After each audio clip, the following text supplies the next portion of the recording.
Panvision TV presents. খেলোয়াড়রা দেখা যায় যে জয়ী হয়ে তারা মাঠের মধ্যে সিজদা দেয়। এই সিজদা দেওয়া কতটুকু শরীয়ত সম্মত? জি। আরেকটা প্রশ্ন হচ্ছে, এটা আমাদের সমাজে অনেক যুবকেরা তারা হচ্ছে বিভিন্ন খেলোয়াড়ের জার্সি পরে এই সালাত আদায় করে। এই জার্সি পরে সালাত আদায় করা কতটুকু সঠিক? যদিও এই জার্সিতে কোনো ছবি থাকে না। শুকরের জন্য যে সেজদা তার ভাই প্রশ্ন করেছেন জার্সি পরে যে নামাজ পড়া, এটা হচ্ছে পুরো বিষয়ের সাথে রিলেটেড ছোট ছোট বিষয়। আমাদের মূল বিষয় আসতে হবে যে ইসলামে খেলার ব্যাপারে কি দৃষ্টিভঙ্গি তার, এবং এইভাবে মানে একটি উন্মাদনা খেলাকে কেন্দ্র করে। তারপরে এইটাও প্রশ্ন আসতে পারে যে খেলাকে পেশা হিসেবে নেওয়া যায় কিনা। পুরো আলোচনাটা আসলে ভালো হয়, তাহলে এই বিক্ষিপ্ত বিচ্ছিন্ন অনেকেই প্রশ্ন করতে পারে। খেলার ব্যাপারে ইসলামের দৃষ্টিভঙ্গি হচ্ছে যেই খেলা শালীন, যেই খেলাতে মানুষ সলাৎ থেকে বিরত থাকবে না, যে খেলাটা লাগবের পর্যায়ে না, যে লাগব মানে বেহুদা অনর্থক, কারণ মুমিন অনর্থক কাজ করতে পারে না। এটা সূরা মুমিনুনের প্রথম দিকে বলেছে, আল্লাযীনা হুম আনিল লাগওয়ি মুরিদুন, অনর্থক অহেতুক যেই কাজে কোনো ফায়দা নেই এমন কাজ থেকে সফল মুমিন বিরত থাকে। তো খেলাটা যেন এমন না, হ্যাঁ, যে খেলাটা মানুষের দৈহিক শরীরচর্চার জন্য উপযোগী, এর ধরনের খেলা দোষণীয় নয়। সেটা ফুটবল হতে পারে, অসুবিধা নেই, সেটা ক্রিকেট হতে পারে, কোনো অসুবিধা নেই, হাডুডু হতে পারে, কোনো অসুবিধা নেই। কিন্তু মৌলিকভাবে কথা হচ্ছে দুটি।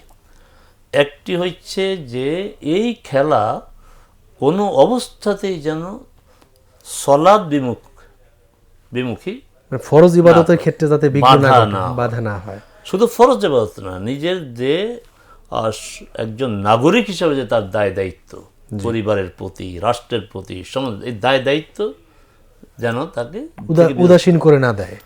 খেলা কেন?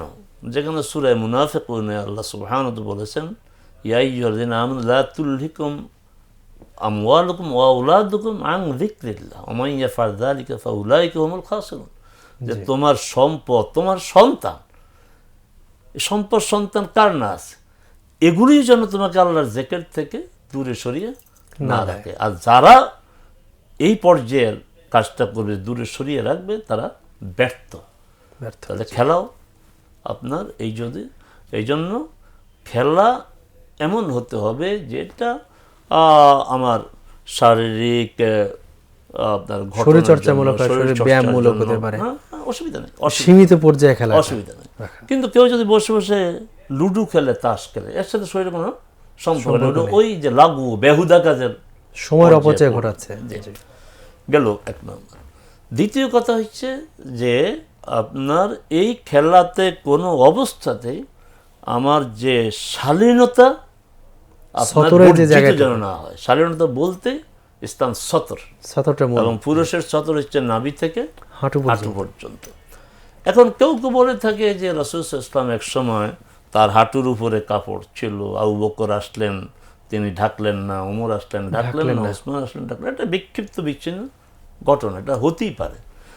এটা তো এমন নয় যে আবু বকর আসছে তিনি সরান নাই, ওমর আসছে সরান নাই, হয়তো ওই সময় টের পাননি যে কাপড়টা উঠে গিয়েছে। এখানে নিশ্চিত করে বলা যাবে না যে উনি ইচ্ছা করে খোলা রাখছেন। এরকম একান্তে যখন কেউ থাকে, কাপড় উঠে যেতে পারে, অবচেতন মনে হতে পারে। আবু বকর যে আসছেন, কথাবার্তা বলেছেন, কিন্তু কাপড়টা যে উঠানো খেয়াল করেন নাই, ওসমানের সময় খেয়াল করেছেন। এটাকে এইভাবে শক্ত দলিল হিসাবে নেওয়া যায় না, যদিও কেউ এটা দিয়েই দলিল দিচ্ছেন যে হাঁটুর উপরে কাপড় উঠানো যাবে। কিন্তু জমহুর বলতে অধিকাংশ, জমহুর কিন্তু অধিকাংশ না, একদম মানে পুরোটার কাছাকাছি, প্রায় সকলে, হ্যাঁ, পুরোটার কাছাকাছি, অলমোস্ট। এটা ইসলামের একটা পরিভাষা জমহুর। আবার অধিকাংশ হচ্ছে আকসার, কিন্তু জমহুর আর আকসার পার্থক্য আছে। আকসার হচ্ছে অধিকাংশ, 100তে মনে করেন 55 অধিকাংশ হয়ে গেল। কিন্তু জমহুর কিন্তু তাই না, জমহুর হচ্ছে পুরো প্রায় শতভাগ, হ্যাঁ গুড, প্রায় শতভাগ। আচ্ছা, তারা বলছে না, এটা কি ঢাকতে হবে, কারণ রাসূল সাল্লাল্লাহু আলাইহি ওয়াসাল্লাম, ওইটা হচ্ছে রাসূলের এই যে কাজটা, এটার ব্যাখ্যা সাপেক্ষ কাজ, কিন্তু যেটা আমরা ব্যাখ্যা করলাম, কিন্তু এগুলি তো ব্যাখ্যা নেই। রাসূল দেখেছেন এক সাহাবীর কাপড় উঠানো, তোমার এই মানে রান ঢাকো, আদেশ করেছেন তাকে, আদেশ করেছেন। আচ্ছা, এবং এই হাদিসটাকে মুহাদ্দিসে কেরাম সহিহ বলেছেন, এটা মুস্তাদ আহমদের হাদিস, এটা সহিহ। অতএব আমরা এমন খেলা, যে খেলাতে আপনার দীর্ঘ সময় ধরে আমাকে হাঁটু খুলে রাখতে হচ্ছে, এটাতে এই কারণও না জায়েজ হবে, এবং সাধারণ মানুষের সামনে পেশা হিসেবে নেওয়া যায় কিনা। জি, আচ্ছা, পেশা কাকে বলে? পেশা হচ্ছে যে আমি এমন একটা কাজ করব যার মাধ্যমে আমার একটা আর্ন হবে, উপার্জন আসবে। আচ্ছা, এখন এই খেলাধুলা পেশা হিসেবে রাসূল সাল্লাল্লাহু আলাইহি ওয়াসাল্লামের সময় ছিল না, সাহাবায়ে কেরামের সময় ছিল না। এখন খেলাটা একটা শিল্প হয়ে গেছে, একটা পেশা হয়ে গেছে, এটা কমার্শিয়াল একটা পারপাসে খেলছেন, কমার্শিয়াল পারপাস হয়ে গেছে।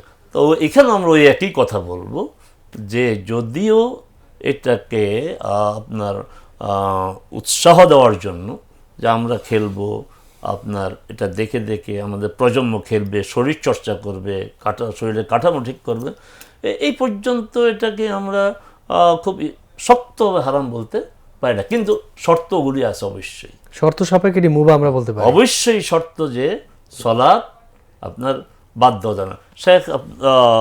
শেখ বিন বাজ রাহিমাহুল্লাহ, সৌদি আরবের গ্র্যান্ড মুফতি ছিলেন, উনি এইভাবে দৃষ্টিভঙ্গি পোষণ করেছেন যে কোনো অবস্থাতেই সালাত বাদ দিয়ে খেলাধুলা করা যাবে না।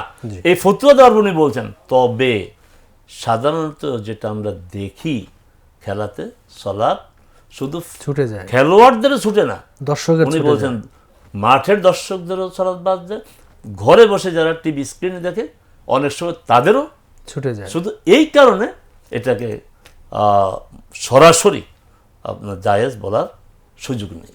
জি, এখন আসেন যে ওই যে শুকরের সেজদা, সমস্যা হচ্ছে যে আমরা যারা শুকরের সেজদার ব্যাপারে এত সেন্সিটিভ, যে দেওয়া যাবে কিনা, আমরা এই সুন্নতটা আমরা আদায় করি না, কিন্তু তারা এখন আদায় করতেছে।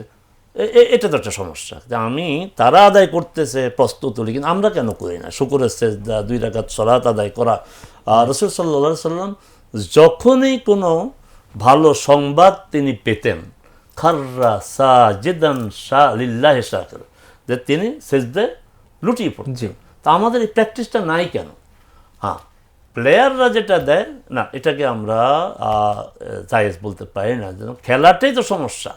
হ্যাঁ, যদি ওই শর্ত সাপেক্ষে খেলা হয়, তাহলে এটা তার আবেগের ব্যাপার, আবেগ থেকে সেজদা দিতে পারে। আর জার্সির বিষয়টা, শুধু জার্সি কেন, এখানে একটা দৃষ্টিভঙ্গির বিষয় আছে। এখানে আমরা এইভাবে বলতে পারবো, আমাদের কর্তৃপক্ষকে বলতে পারবো, বাংলাদেশের স্বাধীন সার্বভৌম দেশ, আমরা গর্বের সাথে বলি 9 মাসের একটি রক্তাক্ত যুদ্ধের মধ্য দিয়ে আমরা স্বাধীনতা পেয়েছি। আমাদের 30 লক্ষ লোক শহীদ হয়েছে, আমাদের অনেক মা বোনের সম্ভ্রমহানি হয়েছে। তো এত মূল্য দিয়ে যে দেশটা আমরা স্বাধীন করেছি, একটা পতাকা পেয়েছি, সেই স্বাধীন সার্বভৌম দেশে এটা কি ধরনের উন্মাদনা! ভিন্ন দেশের পতাকা বানানো হচ্ছে, বিক্রি হচ্ছে, পতাকা দিয়ে আপনার গাড়ি রং করা হচ্ছে, পতাকার আদলে বাড়ির রং করা হচ্ছে, দেয়াল রং। এই ব্যাপারে এই স্বাধীন সার্বভৌম দেশের দায়িত্বশীল যারা আছেন, তাদের একটু দৃষ্টি দিতে হবে। আমার তো আমি তো এটা মনে করতে পারছি না, বিশ্বাস করতে পারছি যে বাংলাদেশের বাইরেও এর জন্য অনুমোদন আছে কিনা, যে ভিন্ন দেশের পতাকা এইভাবে উড়ানো, বাড়ির ছাদে, গাড়িতে, যেখানে সেখানে। এই ব্যাপারে আমাদের দায়িত্বশীলদেরও দৃষ্টি দেওয়া দরকার। আর এই জার্সি পরে চলা, এটাকে আপনি জায়েজ না জায়েজ, এই প্রসঙ্গটা আমরা নাই যাই, এটা রুচির ব্যাপার। কেন এই জার্সিটা নিশ্চয়ই তাদের প্রতি একটা ভালোবাসা, প্রেম, ভালোবাসা। কোরআন আমাকে বলছে যে তাদের সাথে তোমার ভালোবাসার সম্পর্ক হবে না, বন্ধুত্বের সম্পর্ক হবে না। যদি তাই হয় তাহলে এই অমুসলিম না, শুধু বেশ কিছু দেশ আছে তারা মুসলিম বিদ্বেষী, তাদের পতাকা, তাদের যে জার্সি, সেই জার্সি আমরা নিজের পয়সায় কিনি, সেই জার্সি গায়ে দিয়ে আবার নামাজ পড়ি, এটা আমি শরিয়ার দৃষ্টিতে জায়েজ না জায়েজ না বললেও এটা অন্তত বলবো এটা রুচি বিরোধী, সুস্থ রুচি বিরোধী।